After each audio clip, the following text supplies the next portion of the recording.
ખંભાતના દરિયામાં ભરતીમાં ફેરફાર થતાં તંત્ર એલર્ટ મોડમાં। આણંદ જિલ્લાના ખંભાત શહેરના દરિયા કિનારે અવિશ્વસનીય પરિસ્થિતિ સર્જાઈ છે। દરિયામાં પાણીના પ્રવાહની ગતિમાં વધારો નોંધાયો છે અને ખંભાતના દરિયા કિનારે માટીની ભેખડો દરિયામાં જ સમાઈ જાય છે, જેના પરિણામે દરિયા કિનારા પર રહેતા લોકોને ખતરાનો સામનો કરવો પડી શકે છે। આ મામલે ખંભાત પાલિકાએ દરિયા કિનારે ન જવા માટે ગંભીર સૂચનો આપ્યા છે અને બોર્ડ પણ લગાવવામાં આવ્યા છે। તટ સાગર રક્ષક દળના જવાનોને પણ તૈનાત કરવામાં આવ્યા છે। સૂત્રોના જણાવ્યા અનુસાર ખંભાત શહેર અને તેની આસપાસના 14 ગામોમાં દરિયાના પાણી સતત વધતા ભરતી ઓટની પ્રક્રિયા ચાલી રહી છે। આ પાણી સ્થાનિક રહેણાંક વિસ્તારો તરફ ધસી રહ્યા છે। ખંભાત શહેરની અંદાજે 10 કિલોમીટર દૂર આવેલા દરિયાના પાણી હવે માત્ર 800 થી 900 મીટર દૂર જ જોવા મળે છે।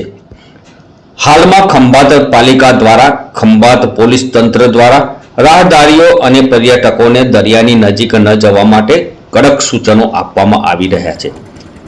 ખંભાત અને સૌરાષ્ટ્ર દરિયાકાંઠે દરિયાઈ સપાટીની તાપમાનમાં 1.5 ડિગ્રીનો વધારો જોવા મળ્યો છે, જે એક મોટી ચિંતાનો વિષય છે।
પાણી હવે એમ થઈ લાગે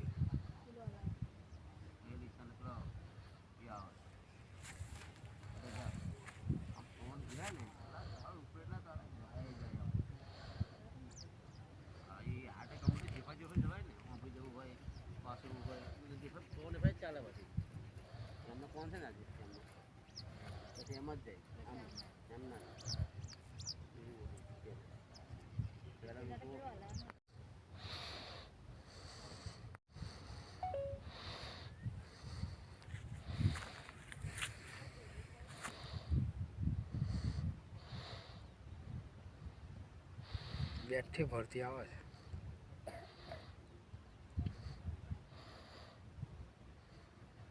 કેટલું ઊંડું પહોંચે, ખોદા કેટલી એ થાય।